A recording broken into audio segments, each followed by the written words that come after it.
es un resumen, una introducción, pero también un resumen de los principales temas, y que es el Evangelio que se lee en la Iglesia anglicana el día de Navidad. Realmente este pasaje nos habla del significado de la Navidad, que es la encarnación, que es de lo que vamos a hablar hoy. Y dice así: al principio existia la paraula. La paraula estava amb Déu i la paraula era Déu. Ella estaba en Déu, está hablando del verbo, el verbo estava con Dios, i per ella tot ha vingut, des del principi, tot ha vingut a l'existència. Res del que existeix no ha vingut sense ella. En ella, la paraula, hi havia la vida, i la vida era la llum dels homes. La llum resplendeix en la foscor i la foscor no ha pogut ofegar-la. Déu envià un home que es deia Joan, vingué com a testimoni a donar testimoni de la llum, perquè per ell tothom cregués. Ell no era la llum, venia solament a donar-ne testimoni. Existia el que és la llum veritable, el qui ve al món i il·lumina tots els homes. Era present en el món, que per ell ha vingut a l'existència i el món no l'ha reconegut. Ha vingut a casa seva i els seus no l'han acollit. Però a tots els qui l'han rebut, els qui creuen en el seu nom, els ha concedit de ser fills de Déu. No han nascut per descendència de sang, ni per desig carnal, ni per voler humà, sinó de Déu mateix. La paraula s'ha fet carn i ha habitat entre nosaltres. I hem contemplat la seva glòria, glòria que té com a fill únic del Pare, ple de gràcia i de veritat. Joan dona testimoni d'ell quan proclama: és aquell de qui jo deia, el qui ve després de mi em passa al davant, perquè abans que jo, ell ja existia. De la seva plenitud, tots nosaltres n'hem rebut gràcia sobre gràcia, perquè la llei fou donada per Moisès, però la gràcia i la veritat han vingut per Jesucrist. A Déu ningú no l'ha vist mai. El seu fill únic, que és Déu i que està en el si del Pare, és qui l'ha revelat. Que el Senyor beneixi la seva paraula.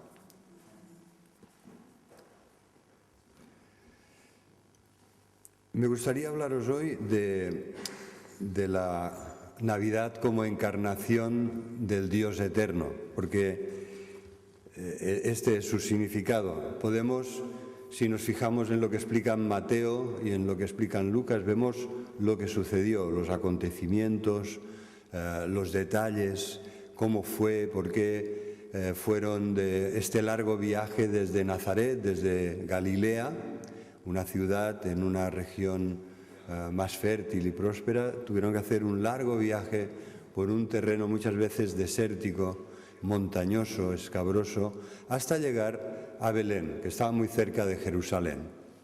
Y esto nos dice que fue por edicto de César Augusto, que promulgó que todos tenían que ir a la ciudad o pueblo o aldea de donde era originaria su familia para empadronarse, y que así hacían un censo, lo que hacemos hoy cuando vamos a la oficina de atención al ciudadano, ¿no? Y pedimos que nos empadronen o que nos extiendan el certificado de donde vivimos.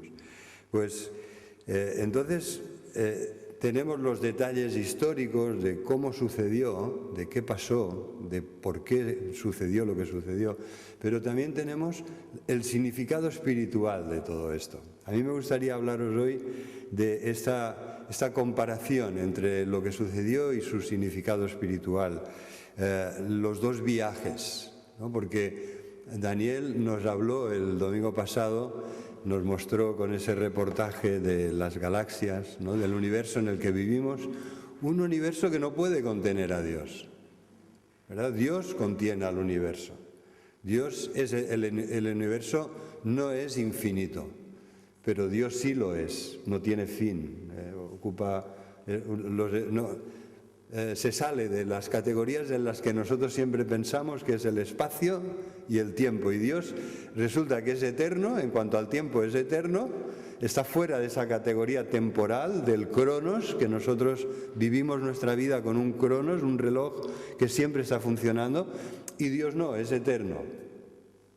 Y tampoco es espacial, porque Dios es infinito, Dios no puede estar contenido en el espacio. Así que a veces pensamos que Dios estará en un lugar lejano del universo. Error, es al revés, el universo está contenido en Dios, ¿no? Y Daniel nos lo explicó muy bien, que hay un largo viaje porque se tenía que concretar en el espacio y el tiempo. Y realmente, claro, Dios está, en ese sentido, está en el universo que ha creado, que es un reflejo de Dios. ¿Os habéis pensado en el significado de la palabra? ¿Lo habéis parado un momento? ¿Qué significa universo? Significa que es uno, uni, y que es diverso. Como Dios, que es uno, pero que es diverso, es trino. Dios Padre, Hijo y Espíritu Santo. Entonces hoy vamos a centrarnos en estas comparativas de los dos viajes. El viaje del Dios infinito, eterno, ese espíritu puro, infinito, eterno, justo, santo, bueno, amor, luz. El viaje que hace para encarnarse en el seno de María, y esto lo celebramos el día de Navidad porque es el día del alumbramiento, ¿no? Pero Dios se hace pequeño, ¿no? En ese sentido, para salvarnos se tiene que hacer muy pequeño.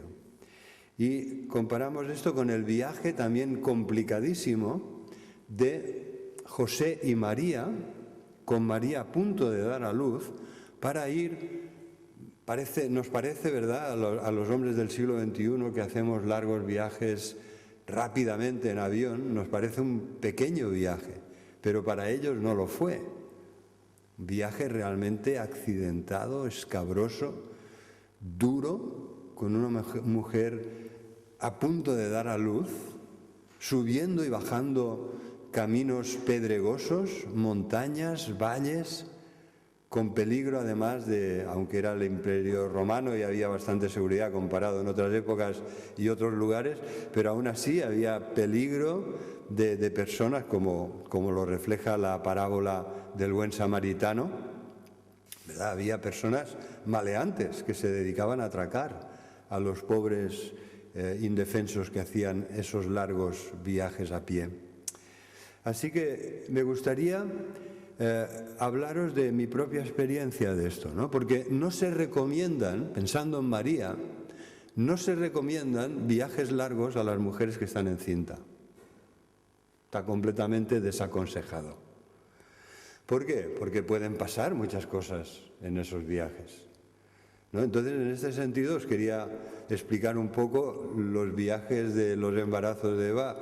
Han sido de esa distancia más o menos. Vivíamos, cuando Cristina nació vivíamos en Francia, pero Eva no quería que Cristina naciera fuera de España, como fue su caso, que nació en Ginebra, ¿no? Dice, no, yo quiero que mi hija nazca en España, en Tarragona, donde vive mi familia. Pues bueno, entonces cuando ella ya estaba el embarazo muy avanzado, vinimos para acá, ¿vale? Fue el 13 de junio, o sea que más o menos habíamos acabado el curso y vinimos para acá. Los otros tres hijos, Dan, Irene y Marta, vivíamos en Tarrasa, pero Eva tenía tal confianza en esa pequeña clínica y en los ginecólogos que la llevaban, que cada vez fuimos a Tarragona. Y claro, os voy a contar de los tres el más accidentado de todos. Fue Irene. Yo había trabajado el turno de tarde y el de noche, porque era un día especial que necesitaban ayuda. Trabajaba en un periódico, el Diario Avui, y entonces cuando acaba el turno y voy para casa desde Badalona a Tarrasa, me llama Eva y dice, José, he roto aguas. Entonces la verdad es que era el peor momento para que yo hiciera de chofer. Lástima, Mario, si no te hubiera dado rápidamente un llamado de ayuda, help, por favor ayúdame, ¿no? Porque era un viaje, no recuerdo haberlo pasado mal, tan mal, conduciendo como ese día, ¿no? Hasta me pasé de la salida de la autopista. Iba José Luis y el señor cogiendo el volante, porque yo después llevaba 24 horas sin dormir. Cuando descansé un poquito, pero no fue suficiente, entonces fuimos a Tarragona. Y lo que os decía, no se recomiendan viajes largos, aunque en coche lo que para José y María supuso varios días durísimos, de gran esfuerzo, para nosotros era poco más de una hora, pero no se recomiendan viajes para las mujeres que están a punto de dar a luz, ¿no? Yo a veces lo pensaba, cualquier día de estos tenemos un hijo en Vilafranca del Penedès o el Vendrell en vez de Tarragona, ¿eh? Porque según cómo vaya la dinámica de parto, bueno, gracias a Dios las 3 veces llegamos bien, esa vez fue la que para mí fue súper apurada, pero damos gracias al Señor que nos guardó. Nada que comparar la dificultad de estos viajes que hicimos nosotros con el de José y María, pero nada que comparar tampoco ese viaje terrenal con el que hizo Jesús, Dios Hijo, verdaderamente la palabra de la que nos habla el Evangelio de Juan, que había creado todas las cosas, que era la luz, que era la vida. Ese viaje que él hizo, ¿no? Desde, como nos ilustraba Daniel, desde no sabemos qué lugar, ¿no? Está el majestuoso trono y templo de Dios, hasta el seno de María para dar a luz. Ya sabéis que la fecha de Navidad no sabemos exactamente cuál es. Nosotros la celebramos el día 25. Está bien porque es el momento del año en el que conviene más que nazca la luz, porque ya os habéis fijado los días ahora qué cortos son, qué poca luz que hay, ¿verdad? Es un símbolo de que desde el nacimiento de Jesús la luz de la vida y de la gracia va a irrumpir en este mundo para iluminar todas las tinieblas. Entonces, nada que ver de ese viaje terrenal con el espiritual que hizo Jesús para encarnarse, para humanarse, para tomar forma humana, pero después, cuando creció, para tomar forma de siervo, obediente, hasta la muerte y muerte de cruz. Realmente Jesucristo, del cielo a la tierra, de ser la vida, autor de la vida, creador de todo, a la muerte de cruz y fría tumba de José de Arimatea en las afueras de Jerusalén, ¿no? ¡Qué viaje, hermanos! Debemos entender el Evangelio de Juan, que nos habla de esta gracia que nos ha traído el nacimiento de Jesús.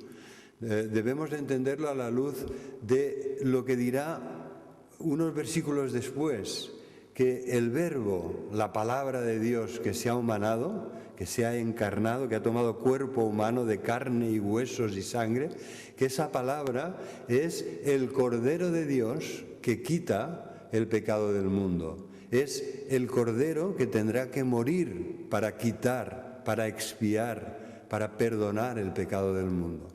Este es el significado de Navidad, queridos hermanos, ¿no? Es un viaje muy largo, desde el cielo hasta la cruz y la tumba, porque el nacimiento tiene ese propósito, ¿verdad? La Navidad ya mira ese día en el cual Jesús, después de ser traicionado y maltratado, va a ser clavado en una cruz para cargar nuestros pecados y reconciliarnos con Dios. Así que me gustaría estudiar con vosotros 2 características de estos viajes que nos ayudan a entender el verdadero significado espiritual de la Navidad. Vamos a analizar el viaje de José y María, sobre todo desde la perspectiva de María, estando ya en un estado muy avanzado de gestación. Había unos 115 kilómetros, largo viaje para hacerlo andando, porque no se trata de un viaje de autopista, por terrenos fáciles, planos, no se trata de un camino de Santiago en el que hay refugios cada 2 por 3 en los que puedes alojarte, comer, lavarte, no se trata de eso. Era un viaje de personas muy humildes que iban a pie que tenían pocos recursos y que tenían que llegar lo antes posible, pero el estado de María se lo impedía. 115 kilómetros en ese tipo de orografía escabrosa, montañosa, llena de barrancos, de caminos pedregosos, era realmente complicado para una mujer a punto de dar a luz. Ya María en el viaje empezó a experimentar lo que le dijo Simeón proféticamente cuando ella presentó a su hijo en el templo para el rito de purificación, más o menos a los 40 días. ¿Qué le dijo Simeón? Una espada traspasará tu misma alma. Y a María en el viaje tan duro empezó a notar eso, que la vida se ponía cuesta arriba, que era difícil, que tenía que sufrir mucho por Jesús. Porque Jesús, le dijo Simeón, está puesto para caída y levantamiento de muchos en Israel y sufrirá mucha oposición. También nosotros, en nuestro viaje, mirad, este verano yo pude realizar uno de mis sueños, de mis pequeños sueños. Estábamos de vacaciones en Andorra y desde hacía tiempo que quería conocer la Vall del Madriu, ¿verdad? Esto suena a madre, ¿verdad? Madriu. Es una vall de Andorra, es un valle que es patrimonio nacional de la humanidad, ¿no? Porque me lo contaban los chicos de los refugios, dice, ya tenían todas las excavadoras puestas en la salida de ese valle que va a dar a Andorra la Vella, concretamente a Las Escaldes, ¿verdad? Ya tenían las excavadoras y los bulldozers puestos allí y pararon las obras. Iban a abrir una carretera y, como la mayoría de parajes de Andorra, lo iban a explotar para el turismo, para el esquí, para lo que fuera. Y entonces eso lo pararon y lo han conservado tal como está, ¿no? Es un valle natural en el que hay 4 refugios y 4 edificaciones antiguas que permiten ver cómo se construía sin cemento ni nada, amontonando piedras unas sobre otras. Qué arte, hermanos. Hacían casas que han resistido los siglos, simplemente piedra seca, amontonando y colocando bien las piedras y haciendo enormes muros. Pues bien, yo tenía muchas ganas de conocer este valle y entonces desde donde estábamos alojados, en la estación de Grau Roig, un poco por debajo de la estación, pues empecé a andar. Se tiene que subir primero un círculo de montañas, un gran circo de montañas, aproximadamente casi 3.000 metros, y desde allí bajas por este valle hasta Andorra, sin nada, no hay nada. Hay pequeño sendero que utilizan pues los animales, muchas vacas y caballos que hay por allí, y los excursionistas. Bueno, entonces yo, que soy bastante optimista, pensé, nada, una vez esté arriba, es cuestión de dejarse caer, ¿no? Porque ya estás casi a 3.000 metros, Andorra está a 1.000 y poco, entonces es cuestión simplemente de dejarte caer. Pues bien, vaya jornada, hermanos. Los caminos de montaña no son para hacer 100 kilómetros en un día, a no ser de que seas Kilian Jornet o sus compañeros de grandes carreras de montaña. Realmente me costó unas 6 horas, creo, no recuerdo exactamente, unas 6 horas, y llegué con las piernas que parecía que fueran de otro, realmente, y eran 20 kilómetros, hermanos, 20 kilómetros. Este viaje era de 115, casi 120 kilómetros, por un terreno similar, quebrado, escabroso, y realmente yo me intento hacer la idea de cómo puede ir una mujer a punto de dar a luz por terrenos así, y es realmente un sufrimiento complicado, peligroso, y podríamos añadir muchos más calificativos.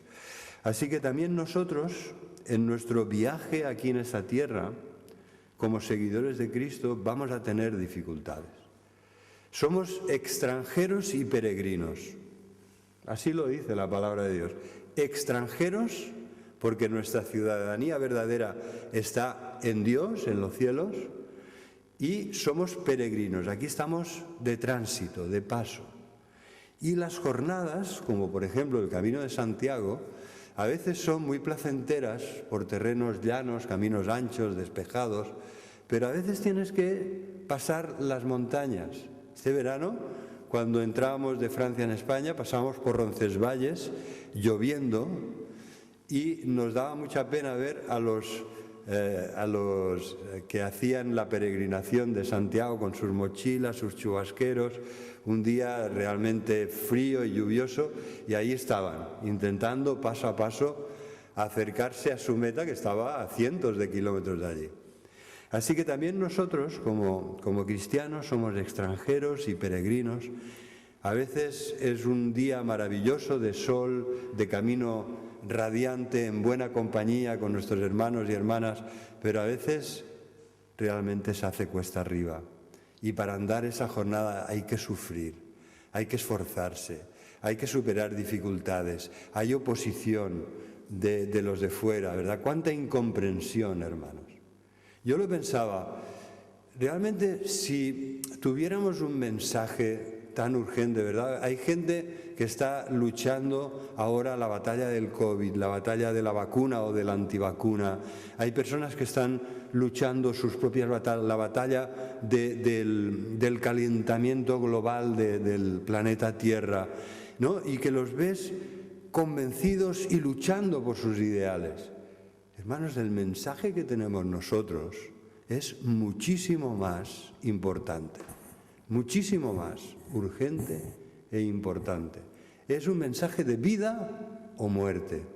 Si las personas escuchan el Evangelio y se convierten, serán salvos, pero si no, permanecerán en sus pecados, en su muerte espiritual y en su condenación. Y este es nuestro mensaje. Vamos a suponer por un momento, si tú supieras cuál es la fecha de la venida del Señor, de la segunda venida en poder y gloria, para juzgar a los vivos y a los muertos, ¿eso cambiaría tus hábitos?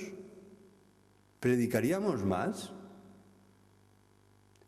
¿Superaríamos más nuestras vergüenzas, nuestros temores y hablaríamos con más fervor y constancia del Evangelio? Seguro que sí. Pero ¿sabes lo que el Señor ha puesto en mi corazón que te diga, porque me lo digo a mí mismo? Es que para mí, no sé si veré la segunda venida del Señor, ¿no? Porque ya tenemos una edad, no sé si yo lo veré. Yo supongo que no está, desde luego, no está tan lejos como cuando se escribió el Nuevo Testamento, que ellos lo vivían como algo que podía pasar en cualquier momento, como algo inminente, y han pasado 2000 años, o sea, que puede estar mucho más cerca de lo que nos pensamos. Pero lo cierto es que aunque no lo veamos nosotros, puede ser algo que toque a nuestros hijos, a nuestros nietos. ¿Qué les vamos a decir a ellos? ¿Qué les vamos a decir a nuestros familiares, a sus hijos, a sus nietos, a nuestros amigos, a su familia? ¿Verdad? Porque lo cierto es que aunque todavía quede un poco, cuando nosotros morimos o mueren nuestros seres queridos, es como si ya hubiera llegado ese momento. Porque después de la muerte está escrito que el hombre muera una sola vez, que los seres humanos mueren una sola vez, y después de esto el juicio. No hay una segunda oportunidad, no hay reencarnaciones, migraciones del alma y miles de oportunidades que se irán sucediendo en una tierra eterna. Esto no es así, sabemos que no es así. Sabemos que el Señor vuelve y sabemos que nuestro mensaje es urgente. Es urgente porque la gente se muere. No hace falta que lo pensemos en términos de que el Señor vuelve. Es que las personas se mueren y su oportunidad es ahora. Yo estoy en un grupo de amigos y ayer compartieron la noticia de la muerte de un profesor que tuvimos y que yo no había vuelto a ver desde el instituto, ¿verdad? Pero es curioso porque tuvo un impacto. Estaban tristes de saber que había muerto aquel profesor, al que era una buena persona, al que nos unían vínculos. Pero era cuestión no de rezar ahora que ya se ha muerto, sino de hablar antes de que esto suceda. Y esta es la función, esta es nuestra obligación, este es nuestro privilegio como hijos de Dios aquí y ahora. Así que aprovechemos, somos extranjeros y peregrinos, y mientras vamos haciendo este peregrinaje hasta nuestra casa celestial, la casa donde Jesús ha preparado moradas para nosotros, demos a derecha y a izquierda folletos, evangelios, tengamos conversaciones cuando podamos y hagamos todo lo que esté en nuestra mano para compartir el evangelio de vida con aquellos que todavía no conocen al Señor. Para Jesús, este viaje, el bebé que estaba a punto de nacer, también fue pesado. Seguro que él, en el vientre de su madre, ya sufrió esas largas y duras jornadas que María tuvo que hacer para llegar a Belén. Pero cuando lo pensamos en su dimensión espiritual, todavía es más difícil y doloroso. De la gloria del cielo a las tinieblas de la tierra, de la infinitud de la deidad a las limitaciones de la encarnación, de la eternidad a las limitaciones del tiempo, del trono donde era adorado como rey, como Dios, a la burla, la oposición y la amenaza de muerte que ya empezó siendo él un bebé por parte del malvado rey Herodes. ¿Verdad? Jesucristo, el hombre que sufrió acoso desde su más tierna infancia y tentación, que estaba sometido como los demás seres humanos a la maldad de los poderes de los que gobernaban, pero también de los poderes diabólicos. Jesús, que fue tentado en todo como nosotros, ¿no? Cuando llevaba 40 días de hambre y de sed en el desierto, Satanás estaba allí para intentarle hacerle caer. Hay dos pasajes bíblicos que ilustran muy bien este glorioso viaje de Jesús en su humillación para hacerse hombre y para hacerse siervo. El primero es 2 Corintios 8:9, os lo voy a leer. Ya conocéis la gracia de nuestro Señor Jesucristo, que por amor a vosotros se hizo pobre. Siendo rico se hizo pobre, para que con su pobreza vosotros fueseis enriquecidos. Este viaje de humildad, de humillación, de empobrecerse para enriquecernos, de morir para darnos la vida, de llevar la maldición para que nosotros heredemos la bendición. El viaje de Jesús, sobre todo hay dos palabras que lo resumen, que es gracia y amor. Son la poderosa motivación que le mueve a Jesús para hacerse hombre y hacerse siervo y morir en nuestro lugar, morir y resucitar en nuestro lugar.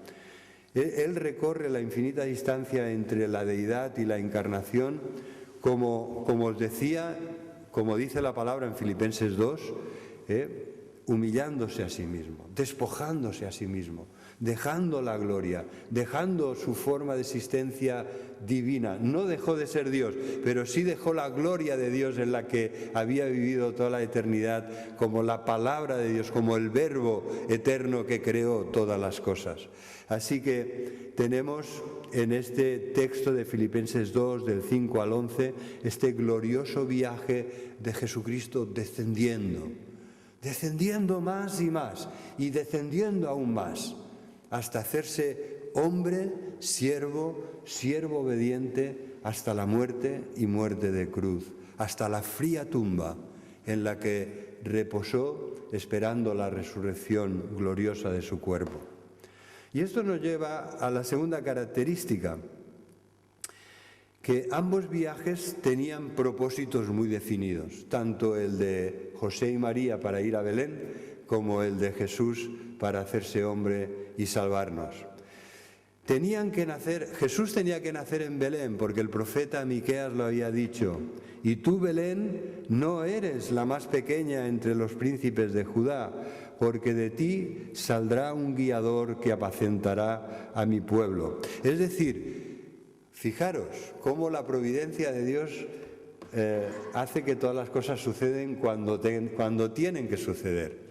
Hay un emperador en Roma, muy lejos de la tierra prometida, que promulga un edicto y dice que todos se tienen que empadronar para saber cuántos ciudadanos tiene en su imperio, cuántas personas viven en el amplio imperio romano. Y esto provoca, ¿no?, este viaje forzado con una mujer muy embarazada a punto de dar a luz, para que el niño no nazca en Nazaret, donde están viviendo y trabajando, sino que nazca en Belén. Belén en realidad es una palabra hebrea que significa bet, casa, lehem, de pan. Entonces el pan del cielo, el pan de vida, no podía nacer en Nazaret, sino en Belén, porque el significado del pueblo habla de lo que Él es, el pan de vida, el pan del cielo que nos da la vida. Jesús, el Cordero de Dios que quita el pecado del mundo, no puede nacer en un palacio, aunque es Dios y es Rey de Reyes, pero no puede nacer en un palacio, porque es el Cordero de Dios y nacerá en un establo. Y los primeros que van a recibir el anuncio son los pastores que están cuidando los rebaños de corderos que son criados para el sacrificio, porque Belén está muy cerca de Jerusalén, son criados para los sacrificios por el pecado que se hacen en el templo de Jerusalén. Así que tenemos también en esto un propósito divino. El Cordero de Dios nace en un establo. ¿Dónde iba a nacer si no? Así que vemos que Dios tiene el poder supremo, que todo en su momento, en el cumplimiento del tiempo, Jesús va a nacer de mujer, va a nacer en Belén, porque es allí donde tiene que nacer, en ese establo, el Cordero de Dios que quita el pecado del mundo. Y el Dios que hace posible todas estas cosas, que se cumplan en Él profecías y profecías antiguas, ¿no? Y que todo se realiza en el cumplimiento del tiempo, en ese momento querido por Dios, ¿no? Cuando el Evangelio se podrá extender de una forma más rápida y segura por todo el mundo, en el Imperio Romano, con las vías romanas, con la Pax Romana, que permitirá que el Evangelio sea predicado hasta lo último de la tierra por el apóstol Pablo. Entonces, hermanos, me gustaría que también que nos demos cuenta que este mismo Dios sigue reinando hoy. El Dios que hizo que todo esto coincidiera y se realizara y todas las profecías se cumplieran y que se cumpla al final todo, hasta las jotas y las tildes de la ley, este Dios sigue reinando hoy. Nunca ha abdicado. Por mal que esté el mundo en el que vivimos, Dios sigue reinando. Y mi pregunta es, ¿reina en tu vida? ¿Está reinando en nuestras vidas? Porque este es el propósito al final, ¿no? No podemos estar en el terreno de lo teórico, sino que al final me tengo que hacer esta pregunta tan personal. ¿Dios reina en mi vida? ¿O me dice aquello de, ¿por qué me decís Señor, Señor, y no hacéis lo que yo os digo? Porque no todo el que me dice Señor, Señor, entrará en el reino de los cielos. No son los que dicen, sino los que hacen la voluntad de mi Padre. ¿Verdad? Así que esta es la aplicación para nosotros. Cuánta paz y gozo nos perdemos por no querer y por no ceder el trono de nuestra vida al único que merece estar en el trono de nuestra vida, que es Jesús, mi Señor y Salvador. ¿No? ¿Por qué pongo allí a mi ego para hacer lo que quiera? A veces para cometer terribles errores. ¿Por qué no le digo al Señor que se ponga Él como merece en el trono de mi vida y que me guíe y que gobierne el timón de mi vida para que yo haga su voluntad y pueda ser de bendición? Mientras esté aquí como extranjero y peregrino, pueda ser de bendición para muchos otros. Hermanos, hagámoslo así. Señor, reina en mí, reina en mí. Jesús, me gustaría que veamos cómo Jesús sufrió en este cambio que implicaba su viaje a la tierra con unos claros propósitos, ¿no?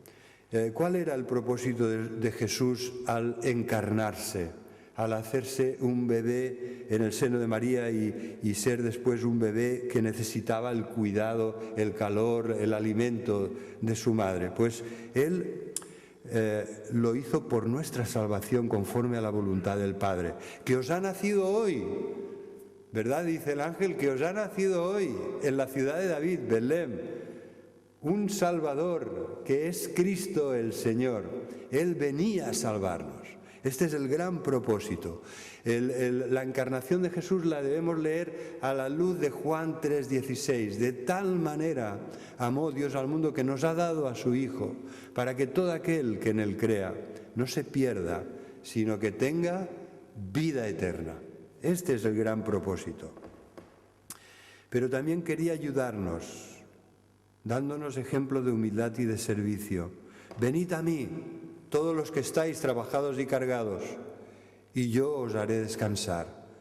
Tomad mi yugo, cargad porque ligero es mi yugo, porque fácil es mi yugo y ligera mi carga. Venid a mí, todos los que estáis trabajados y cargados, angustiados, agotados, ¿verdad? Esto es lo que significa este trabajado y cargado. En nuestros problemas y dificultades, en nuestra angustia y sufrimiento, en nuestro dolor, en el agotamiento, vayamos a Jesús, porque Él nos dará descanso. Y también Él vino a dar su vida en rescate por muchos. Yo no he venido a ser servido, decía Jesús. He venido a servir y a dar mi vida en rescate por muchos. Darnos vida eterna. Yo he venido para que tengáis vida y vida abundante, una vida pletórica, una vida llena del Espíritu, llena de la palabra, cumplir los propósitos eternos de la redención. Esta es la voluntad de Jesús, la voluntad que quiere que se cumpla en cada una de nuestras vidas.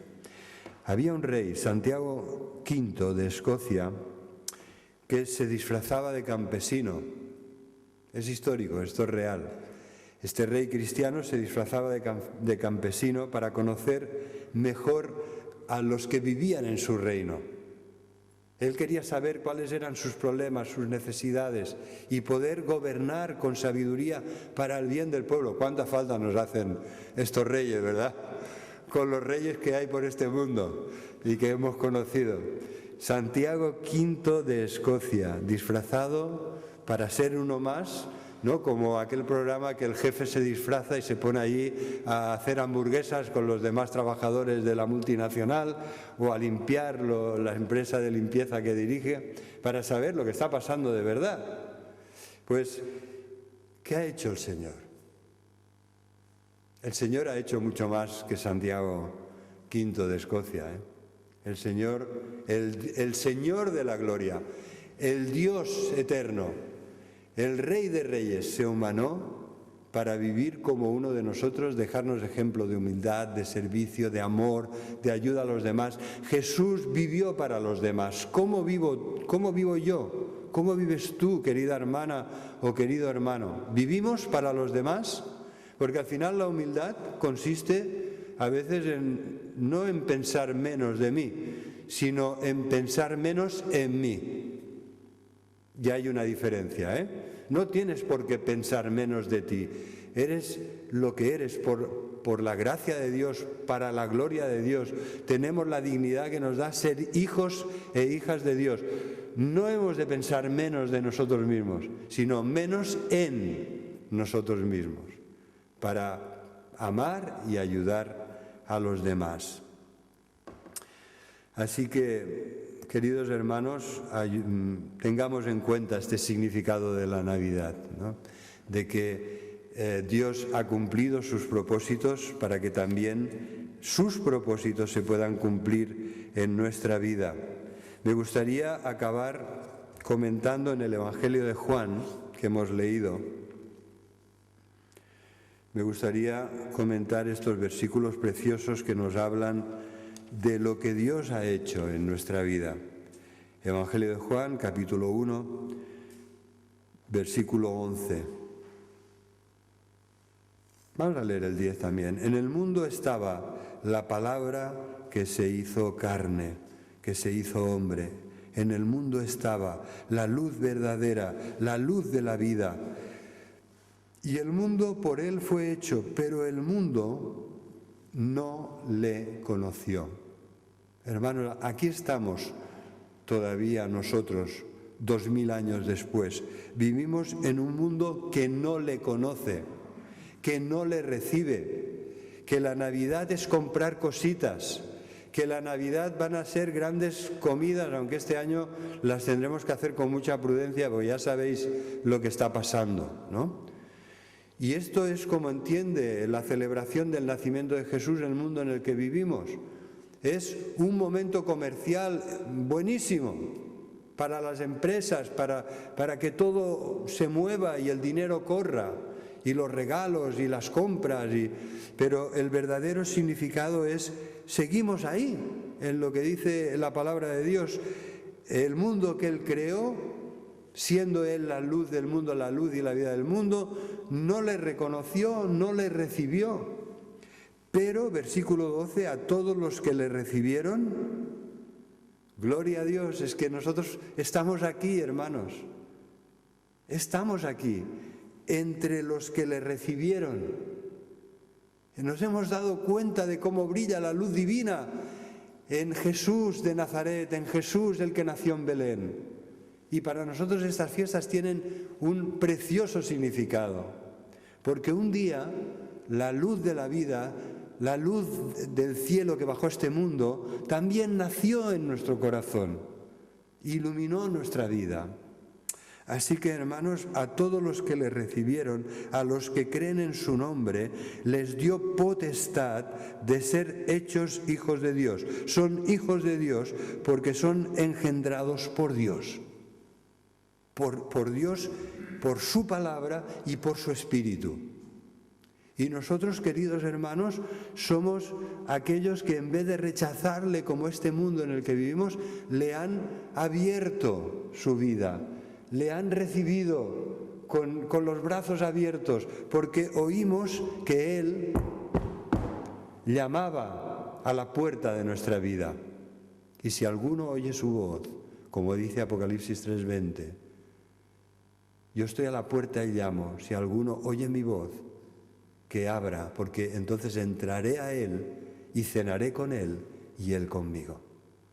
Y esto hemos hecho, hermanos, y esto es tan precioso que nunca hemos de avergonzarnos de poderlo compartir con otros, para ser portadores a otras vidas, a otras personas, de la luz de la vida, de la luz del Evangelio, a los que creen en Él, a los que le han recibido, porque los que le han recibido son los mismos que creen en su nombre. Jesús, Jehová salva.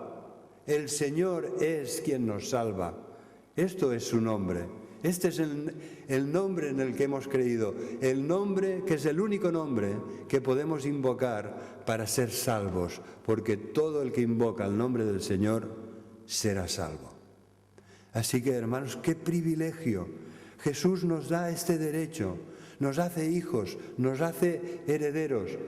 Podemos estar muy preocupados por las cosas que pasan en este mundo, pero tenemos una enorme paz que llena nuestra vida porque estamos en las manos del Dios Todopoderoso, que nos va a guiar hasta la casa del Padre, donde ya Jesús ha preparado lugar para nosotros. Y allí viviremos por toda la eternidad, disfrutando de su gloria, de su amor y de su luz. Hermanos, que el Señor nos ayude a ser estas Navidades, a ser portadores de este precioso mensaje a muchos. Que el Señor los bendiga.